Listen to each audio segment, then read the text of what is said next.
महाराष्ट्रातील कापूस बाजारात सध्या जानेवारी 2026 भाव स्थिर ते मजबूत पातळीवर आहेत.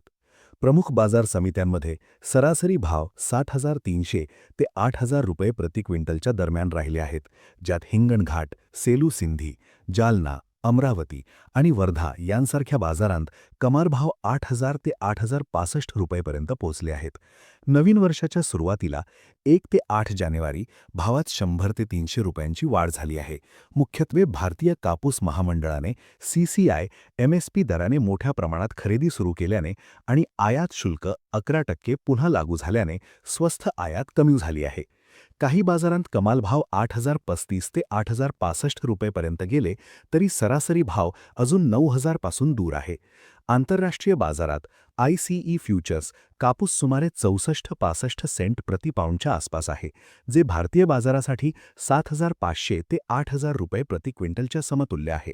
तर MCXवर 29 कॉटन सुमारे 55,500 रुपये प्रति बेल 170 किलो आहे, जे प्रति क्विंटल अंदाजे 7,800 रुपये होते. कापूस भाव वाढण्याची मुख्य कारणे म्हणजे 2025-26 हंगामासाठी सरकारने MSP वाढवले आहे. मध्यम स्टेपलसाठी 7,710 रुपये आणि लांब स्टेपलसाठी 8,110 रुपये प्रति क्विंटल, जे गेल्या वर्षापेक्षा सुमारे 8% जास्त आहे. बाजारभाव MSP खाली गेले तर CCI MSPने खरेदी करते, ज्यामुळे भावाला मजबूत आधार मिळतो. सध्या CCIने मोठी खरेदी सुरू केली आहे, ज्यामुळे जानेवारीत भाव वाढले आहेत. जर CCIचा खरेदीचा सपाटा कायम राहिला तर भाव 8,500 ते 9,000 पर्यंत जाऊ शकतात. याशिवाय 2025-26 हंगामात भारतातील कापूस उत्पादन 1 ते 3% कमी होऊन सुमारे 29 ते 30 दशलक्ष बेल्स होईल, असा अंदाज आहे USDA आणि इतर रिपोर्टनुसार. कारण असमान पाऊस आणि शेतकरी इतर पिकांकडे वळले आहेत. जागतिक उत्पादनही काही प्रमाणात कमी होईल, ज्यामुळे पुरवठा कमी झाला तर मागणी कायम राहिल्यास भाव वाढतील. जानेवारी 2026 पासून आयात शुल्क 11% पुन्हा लागू झाले आहे, ज्यामुळे स्वस्त आयात कमी होईल आणि देशांतर्गत भाव वाढतील. भारताची निर्यात वाढण्याची शक्यता आहे, तर उत्तर भारतात यांच्या किमती वाढत आहेत. टेक्स्टाईल उद्योगात सुधारणा आणि ग्रीष्म ऋतूची गारमेंट मागणी वाढण्याची अपेक्षा आहे. तसेच चीनमध्ये कापूस भाव वाढले आहेत, जे भारतीय बाजाराला आधार देतात.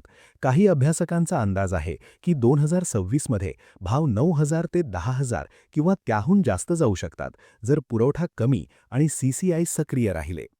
मात्र भाव 9,000 होण्याचे अडथळेही आहेत, जसे जागतिक ओव्हरसप्लाय. जागतिक स्टॉक उच्च पातळीवर आहेत. अमेरिका, ब्राझील, ऑस्ट्रेलियात चांगले उत्पादन आहे. 2026 मध्ये मोठा हवामान अडथळा नसेल तर भाव 60 सेंटपर्यंत खाली जाऊ शकतात, म्हणजे 6,000 ते 7,000 रुपये प्रति क्विंटल.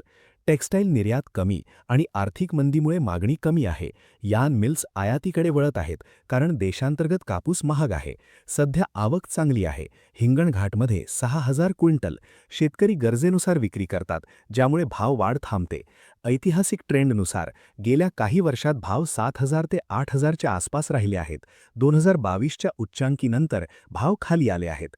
जागतिक अंदाज USDAनुसार 2026 मध्ये भाव कमी राहतील, 59 ते 63 सेंट. भविष्यातील शक्यता पाहता अल्पकाळात जानेवारी ते मार्च 2026 CCI खरेदी आणि आयात शुल्कामुळे भाव 8,200 ते 8,700 पर्यंत जाऊ शकतात, पण 9,000 होण्यासाठी मोठी तेजी हवी. मध्यम काळात 2026 हंगामात उत्पादन कमी झाले तर 9,000 पार शक्य आहे, मात्र जागतिक पुरवठा जास्त राहिला तर नाही. शेतकऱ्यांसाठी सल्ला असा की भाव 8,000 पार गेले तर थोडी विक्री करा, MSP खाली गेले तर CCIला विका आणि बाजार रोज पहा. साइट्स जसे commodityonline.com, कृषीक्रांती.com. एकूण 9,000 रुपये होण्याची शक्यता 40 ते 50% आहे, मुख्यत्वे देशांतर्गत धोरणांवर अवलंबून, पण जोखीम जास्त आहे. हे विश्लेषण सध्या डेटावर आधारित आहे आणि बाजार नेहमी बदलतो.